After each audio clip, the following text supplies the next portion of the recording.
E nós já temos o resultado aí das eleições de 2022, foram aí uma das eleições mais movimentadas do nosso país. Bom, mas não vamos falar só sobre política, porque o nosso canal aqui não fala sobre política, ele fala sobre economia, sobre finanças, sobre renda, mas, querendo ou não, a política acaba encostando nesses assuntos. E uma dúvida, na verdade, algumas dúvidas estão aí pairando sobre os beneficiários do Auxílio Brasil, sobre quem é interessado, por exemplo, no Casa Verde e Amarela, e em tantos outros programas sociais do governo federal. Lembrando, né, claro que se você vive no planeta Terra, você sabe que o ex-presidente Lula ele foi eleito, né, pela terceira vez, agora ele vai assumir o poder em 2023, e o atual presidente Jair Bolsonaro ele vai deixar o poder no começo de 2023. E com isso, muitas coisas vão mudar, né? Algumas coisas vão voltar e a gente vai comentar o que, que vai voltar, o que, que não vai voltar, o que, que vai mudar, qual vai ser a grande diferença entre os governos do Jair Bolsonaro e do presidente Lula a partir de 2023. Mas é claro que eu não vou ficar aqui, né, sozinho falando sobre isso, porque eu quero convidar aqui também a nossa editora de rendas e direito, que é a Eduarda. Tudo bom, Eduarda? Voltamos aqui para falar sobre os benefícios. E, bom, eu já quero começar jogando uma bomba no seu colo para que você possa responder para a gente, para que a gente possa entender o que, que vai acontecer com o Auxílio Brasil em 2023. Você tem alguma noção? Não dá para a gente cravar, né? Porque não começou ainda o ano de 2023. Mas algumas coisas a gente já pode falar aqui, né? Então, oi Ariel, bom dia, boa tarde e boa noite para quem nos assistir mais tarde. Mas acho que a primeira informação que a gente precisa ter em mente é que não, o Auxílio Brasil não vai acabar. E aí, quando eu digo que o auxílio não vai acabar, eu digo que esse projeto, que é um projeto de transferência de renda especificamente, ele não vai acabar. Por quê? Porque o Auxílio Brasil nada mais é do que o Bolsa Família, só que com um novo nome. Então, existem alguns questionamentos sobre, mas o Bolsa Família era R$ 150, o Auxílio Brasil é 600. Mas quando a gente pensa no Bolsa Família, a gente pensa como um grande conjunto de políticas públicas que valia muito além desses R$ 150, né, que foi tão divulgado aí durante a campanha eleitoral. Então, não, o presidente Lula não tem a menor intenção de acabar com as suas políticas de transferência de renda.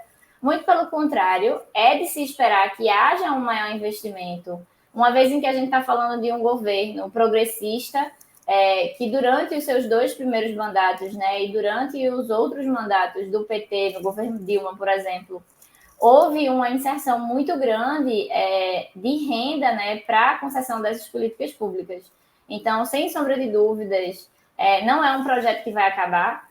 Talvez o nome não seja Auxílio Brasil, volte a ser o Bolsa Família, mas o objetivo final vai ser o mesmo, que é garantir uma renda mínima para a população em situação de vulnerabilidade social.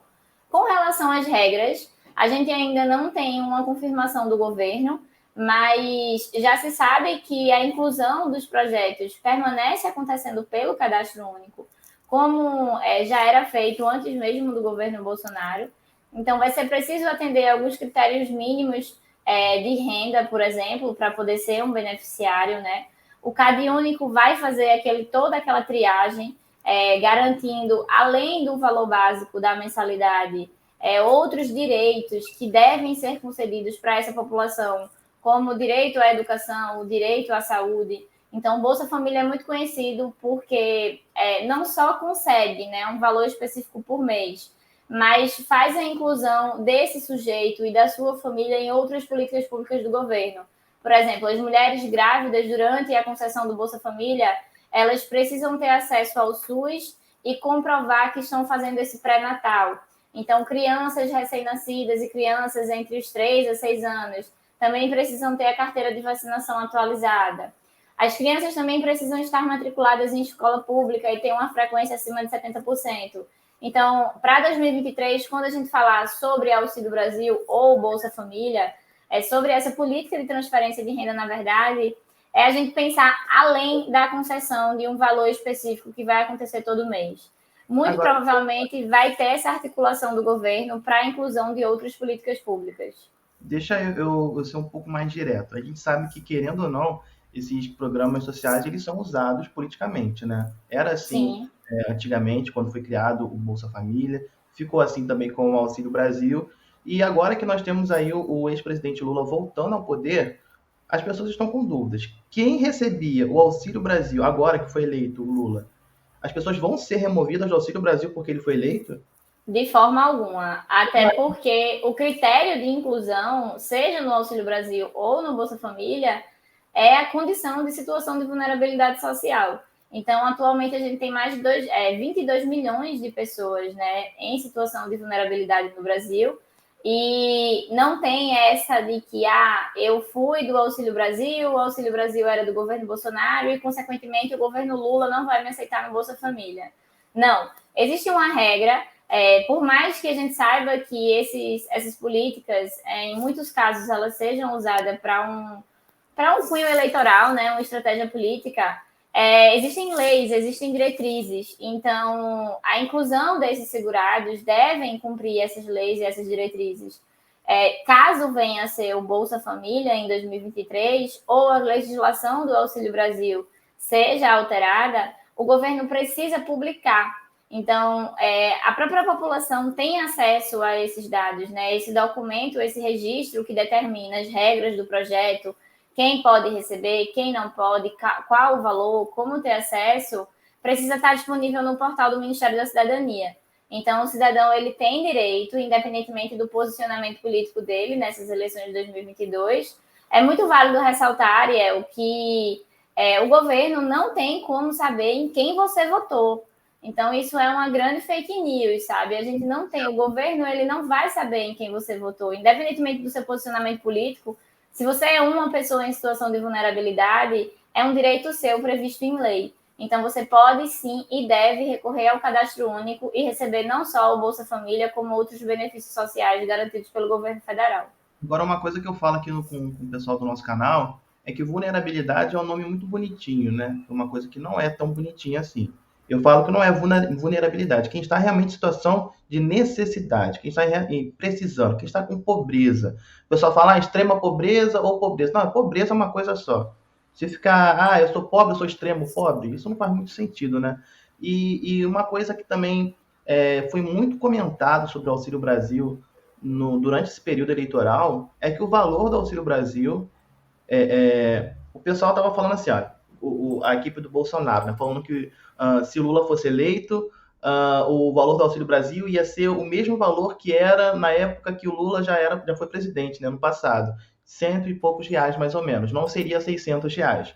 Por outro lado, agora, né, o presidente eleito Lula, ele está também prometendo, ele prometeu, né, quando estava se candidatando, que não, ele iria manter o valor do Auxílio Brasil em R$ 600, assim como o atual governador, o atual governo, né, do presidente Jair Bolsonaro também falou que iria manter em R$ 600. Só que a verdade, nua e crua, como eu já falei aqui algumas vezes no canal, é que o orçamento desse ano, que está para ser aprovado, né, ele está estipulando aí o valor do Auxílio Brasil, ou futuro Bolsa Família, em R$ 405, independente de quem, né, ganhar essas eleições. O que é que o presidente Lula, né, o agora presidente Lula, ele está prometendo de acréscimo nesses valores aí do Auxílio Brasil, além dos R$ 600? Você se lembra? Então, hoje saiu uma notícia muito importante para esse público, que é justamente o que o Wellington Dias, que vem sendo cotado, na verdade, para assumir o Ministério da Cidadania no governo Lula, ele já está negociando o valor do Auxílio Brasil. Então, quando a gente fala sobre a LDO, né, que é a nossa Lei de Diretrizes Orçamentárias, e a gente fala sobre orçamento secreto, que também era um tema que estava muito em alta nessas últimas semanas. Lula deixou muito claro que não tem o interesse de manter o funcionamento desse orçamento secreto. E como o orçamento secreto interfere no bolso de quem recebe o Bolsa Família ou o Auxílio Brasil? É criado um teto de gastos. Por quê? Porque parte dessa renda ela vai ser determinada para o Congresso, para os deputados. Então, significa dizer que se o governo teria, por exemplo, 50 bilhões para investir no Auxílio Brasil, talvez esses 50 bilhões tivesse que ser reduzido para 30 bilhões, porque 20 iriam para o orçamento secreto. E aí o presidente Lula afirmou que não tem a intenção de manter essa estratégia do orçamento secreto e que muito provavelmente vai renegociar esses valores com o Congresso e com a Câmara. Então, não temos nenhuma certeza até o momento, né? Tudo muito recente. Mas o que se espera é que o valor do Auxílio Brasil, que venha a ser transferido para o Bolsa Família, se mantenha em R$ 600. Não há uma intenção de aumento, pelo menos não até o momento. E é muito importante relembrar que o Brasil se encontra em crise. Então, o governo federal está com um rombo fiscal muito grande e, nesse momento, não há condições de garantir reajustes ainda maiores. Então, para quem vai receber o benefício, muito provavelmente a mensalidade vai se manter em R$ 600. Porém, aí a gente volta para aquela nossa conversa sobre a integração de outras políticas públicas. E aí o próprio Lula falou isso na Avenida Paulista, né, nesse domingo, quando ele foi dar o seu pronunciamento da vitória. E entre as propostas que ele mencionou para a população do Bolsa Família, né, para essa população em vulnerabilidade social, ele afirmou que vai garantir esse Auxílio Brasil de R$ 600, mas para além do Auxílio Brasil, essa população vai voltar a participar de programas como Farmácia Popular, que significa que você pode receber remédios de forma gratuita. Além disso, existem também outros programas como o programa de cisterna, voltado para a população do Nordeste, para que essas pessoas consigam ter acesso à água. Então, existe uma série de concessões de outras políticas públicas. O Vale Gás deve ser mantido. E aí acaba que esse valor do Auxílio Brasil ele vai se multiplicando. Mas ele não vai ser diretamente concedido a partir do depósito daquela mensalidade. Digamos que eu sou segurada do Auxílio Brasil, então no dia 30 de novembro eu devo receber os meus R$ 600 do Auxílio Brasil. Todavia, durante o mês eu vou ter acesso ao Vale Gás, eu vou ter acesso à Farmácia Popular, eu vou ter acesso a programas de merenda, que acaba reduzindo o custo da alimentação dentro de casa, né, para as crianças que vão para as escolas em tempo integral e passam a se alimentar no café da manhã e no almoço nessas escolas. Então, existem outras formas que o governo do PT muito provavelmente venha a conceder essas políticas públicas, que não necessariamente focada apenas nessa transferência de renda, para assim garantir a progressão social desse grupo. Agora, uma das promessas, eu posso falar que são promessas porque a gente não tem ainda esses dados comprovados que realmente vai sair do papel, né? Porque depois das eleições, a gente sai daquele Brasil de projetos e a gente vê que, na verdade, não temos orçamento para tudo isso. Aliás, agora o presidente eleito Lula, ele prometeu também que iria, né, adicionar, além de manter os R$ 600, iria adicionar mais R$ 150 por cada criança de até 6 anos de idade. E agora uma curiosidade que eu estou vendo poucas pessoas falando, que vai ser provavelmente, é claro, né, que vai ser exigido novamente na frequência escolar das crianças e a vacinação como critério. Eu imagino que nessa lista de vacinações vai ter uma polêmica aí, né, que vai ser a vacina da Covid, né? Eu já estou até vendo que em 2023 isso aí vai ser um assunto bem intenso. Sim, mas eu acredito que não venha a gerar um certo tumulto muito grande, não, Ariel. Porque os indicativos de vacinação por parte de Covid para a população de baixa renda, ele é bem significativo. E eu acho que a maior referência que a gente tem, quando a gente fala sobre campanha de vacinação dentro de um governo Lula, é a vacinação do H1N1, né? Que foi um super sucesso e a gente vacinou milhões de pessoas num tempo muito curto. Assim, o Brasil é referência mundial quando a gente fala sobre essa vacinação do H1N1.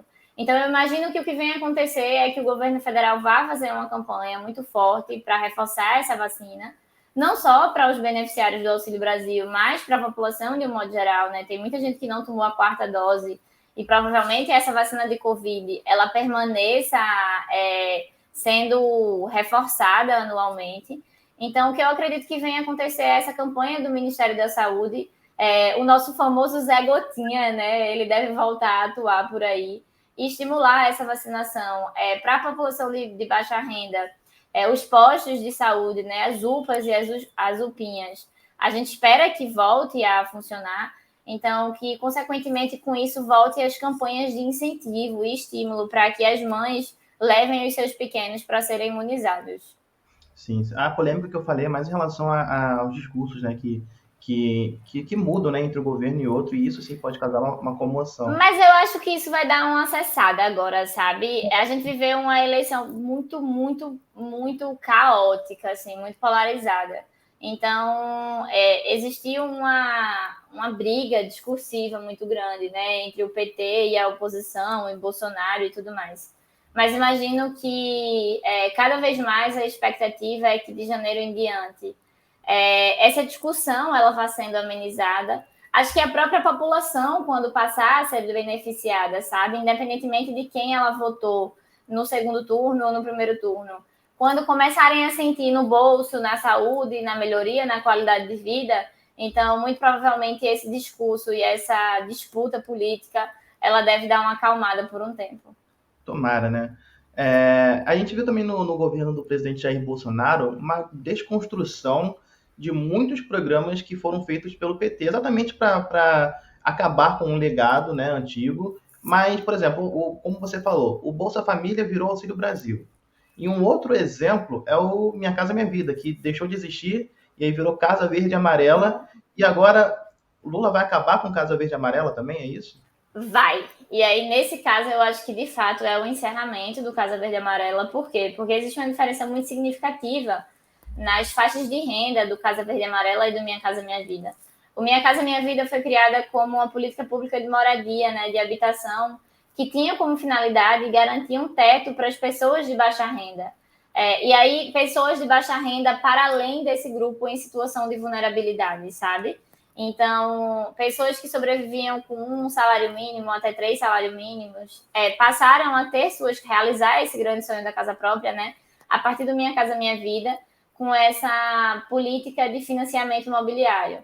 Então, além disso, Minha Casa Minha Vida também, obviamente, contemplava grupos de uma certa ascensão social. A classe média foi muito favorecida com Minha Casa Minha Vida. Muita gente, né, comprou a sua casa através do programa. Então, eu acredito que a maior mudança é que o Casa Verde e Amarela, né, que era o programa da gestão do Bolsonaro, ele era voltado da classe média em diante, da classe média acima. Então, um pobre, uma pessoa de baixa renda, ele não tinha linha de crédito suficiente para fazer um financiamento pelo Casa Verde e Amarela.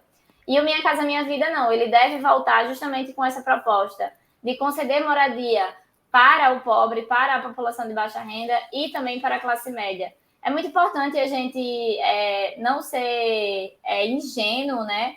E ter em mente que sim, programas como Minha Casa Minha Vida, ele garante uma manutenção fiscal para o governo. Existe sim esse contrato, né, com empreiteiras, com grandes construtoras. E assim, todo governo ele precisa dessas parcerias para poder girar o seu capital. Mas a questão aí que precisa ser observada é quando tudo gira em torno do capital especificamente, e aí esse público em vulnerabilidade passa a ser descoberto. Então, a ideia é que volte a funcionar, e volte a funcionar atendendo não só os interesses dessa classe média e, consequentemente, do empresariado, das grandes empreiteiras que passam a voltar a investir, né, na construção imobiliária, mas também a partir disso, a partir desse investimento, garantir moradia para quem tem uma baixa renda. Entendi. Agora, eu estou pincelando esses assuntos aqui, a gente vai trabalhar detalhadamente com eles no futuro aqui no nosso canal. Inclusive, antes da gente continuar com o próximo assunto, quero convidar você a se inscrever no nosso canal. Por quê? Porque nós estamos recebendo muitos comentários aqui no YouTube, mas nós só estamos respondendo os comentários daquelas pessoas que são inscritas. A gente entra lá, a gente só seleciona lá o pessoal que é inscrito lá para a gente poder responder essas pessoas. Então, se você tem alguma dúvida sobre o Auxílio Brasil, sobre o Bolsa Família, sobre Minha Casa Minha Vida, sobre o Casa Verde e Amarelo, coloque aqui nos comentários, a gente vai responder você, mas também é preciso que você se inscreva no nosso canal. Agora, para a gente finalizar esse nosso assunto, um outro tema que foi bastante comentado durante aí o período eleitoral, né? A economia, aliás, foi o que pautou, né, os debates no modo geral, né? As poucas propostas que nós tivemos, a maioria foi realmente dos dois candidatos, foi direcionado para a economia. E o salário mínimo não saiu da boca dos dois candidatos. O que vai acontecer, ou melhor, né? A gente não pode prever, tem que deixar isso claro. Mas o que pode acontecer com o salário mínimo agora que o presidente Lula foi eleito e vai assumir o poder em 2023? Ariel, então, ainda é muito cedo para a gente afirmar um valor exato do salário mínimo, sabe? Acho que dificilmente esse primeiro mês de gestão do Lula, na verdade, não vai, né? Não vai gerar todas essas mudanças significativas de uma vez só. Até porque vai ser preciso assumir, vai ser preciso entender em que situação estamos, né, financeiramente, como anda a contabilidade pública. Então, acho que para 2023, muito provavelmente vai sim haver um reajuste do salário mínimo, mas não um reajuste tão significativo acima da inflação, como vem prometendo o presidente Lula. Porém, a partir de 2024, sim, existe essa probabilidade, né? É válido enfatizar que durante os dois governos do Lula e o governo da presidente Dilma, né, apoiado por ele, o salário mínimo foi o maior período de crescimento. Então, a gente viu um reajuste muito significativo e um reajuste acima da inflação. Então, para janeiro desse ano, acho que é muito certo ainda, sabe? Acho que é muito inseguro a gente afirmar que o salário mínimo vai aumentar. Bolsonaro tinha lançado uma promessa de que aumentaria para R$ 1.400, mas a gente realmente não tem essa afirmação. E aí, por que é tão difícil, né? A população muitas vezes se questiona qual é a grande dificuldade de aumentar o salário mínimo. A cada R$ 1 reajustado no salário mínimo, existe um impacto de mais de 30 bilhões na conta do governo federal. Por quê? Porque o salário mínimo determina uma série de pagamentos, como, por exemplo, todas as aposentadorias do INSS, benefícios como o seguro-desemprego, sabe? Auxílio-doença. Então, o PIS/PASEP, por exemplo, esses abonos, eles são financiados pelo dinheiro do poder público. Então, reajustar o salário mínimo também significa reajustar a contabilidade pública. E aí, por isso que há essa certa dificuldade no momento de crise, porém, havendo essa estabilidade da nossa situação econômica, né? Acho que um ano, essas coisas elas começam a se encaminhar. Acho muito importante a gente enfatizar, que o governo Lula não vai ser um governo fácil, sabe? A gente vem numa situação econômica muito complicada. O Brasil viveu 4 anos de muita instabilidade política, econômica e social. No meio disso tudo aconteceu uma pandemia. Para além da pandemia, ainda tem uma guerra acontecendo que afeta a economia do mundo como um todo. Mas aí também não vamos dizer que o problema da gente estar onde a gente está hoje é a guerra, né? O nosso problema não foi nem de longe a guerra. A guerra contribuiu para que isso acontecesse. Mas, assim, não vai ser uma gestão fácil. Não vamos esperar milagres do presidente Lula, sabe? Não é como se fosse fácil governar um país na proporção do Brasil, mas acho que teremos cenários mais otimistas, principalmente para a população de baixa renda, principalmente para esse povo em situação de vulnerabilidade, que é, de fato, a quem o Lula sempre privilegiou e priorizou, muito a partir da sua história, né, e da sua trajetória de ser um nordestino, de vir de uma cidade muito do interior do Nordeste, de já ter passado fome, de já ter passado dificuldade. Então, eu acho que ele reflete muito da trajetória dele para com o povo, né? E tem esse compromisso social muito grande. Uma coisa que ele garantiu e que a gente deve cobrar daqui a 4 anos é que sairemos do mapa da fome. Muito provavelmente a gente espera que isso de fato aconteça. E aí, a partir disso, a gente vê todos esses desdobramentos econômicos do governo. E eu acho que você falou a palavra-chave, né? A gente tem que cobrar, independente de quem esteja no poder, o nosso papel como cidadão, como brasileiro, votando em um ou no outro, né? Quem votou Sem no dúvidas. Bolsonaro, quem votou no Lula. O importante é que nós somos brasileiros. E na prática nós temos que cobrar.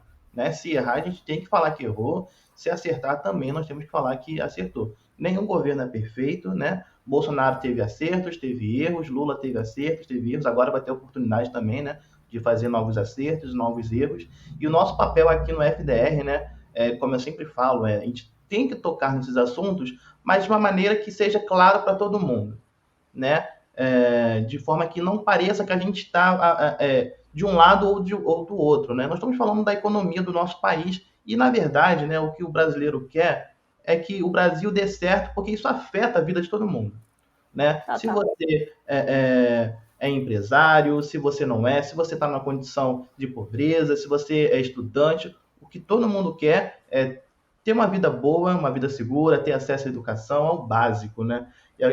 Não importa aí em quem você tenha votado, né? Tanto você, Eduardo, quanto eu, quanto você que está assistindo a gente. Vamos torcer para que dê certo, para que o nosso país melhore sempre, porque é muito importante que o nosso país dê certo.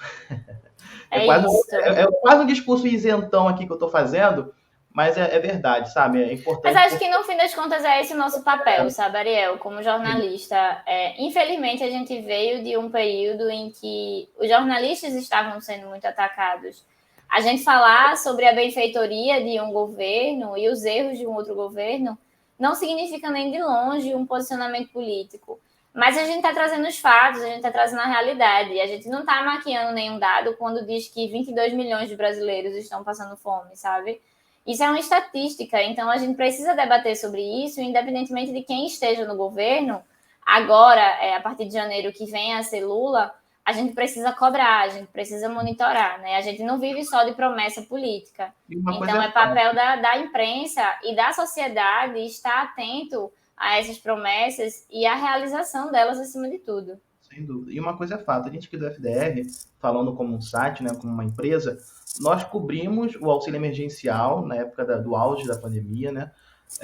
Nós cobrimos aí a mudança do Bolsa Família para o auxílio emergencial e agora nós vamos cobrir novamente com o mesmo empenho, né? Essa mudança do Auxílio Brasil para o Bolsa Família e para as outras mudanças que vão acontecer nos próximos anos. Então, se você é novo aqui no canal, eu quero já convidar você a se inscrever no canal novamente, ativar o sininho de notificações, deixar seus comentários e compartilha esse vídeo aí com o pessoal do WhatsApp, com o pessoal da sua família, com seus amigos, pessoal aí que está com dúvida, né? Porque sempre tem dúvida. Quando há mudança, sempre quando tem mudanças, eu sempre falo, né? O novo, ele assusta. Né? Independente se já foi um governo que já governou no passado, mas tudo que muda, no geral, assusta um pouco, a gente fica com umas certas incertezas, né? Então compartilha esse vídeo aí com seus amigos, com a sua família, e vamos torcer para que tudo dê certo, né, Eduarda? O nosso papel aqui vai ser sempre estar presente, sempre falando com você. Então, de modo geral, eu quero convidar você a acessar o nosso site. Vou até compartilhar aqui a tela do nosso site. Olha só, isso aqui é o FDR, um site muito bonito. Falsa modéstia, né, Ariel? Essa é a nossa página inicial. Aqui, né, em destaque estão os assuntos, né, do momento, né, com a Bolsa de Valores, a política dos dois presidentes. Então, se você quiser ficar por dentro de tudo que vai acontecer no Auxílio Brasil, né, barra Bolsa Família agora, nós temos uma parte exclusiva para isso, para que você entre, você tire suas dúvidas.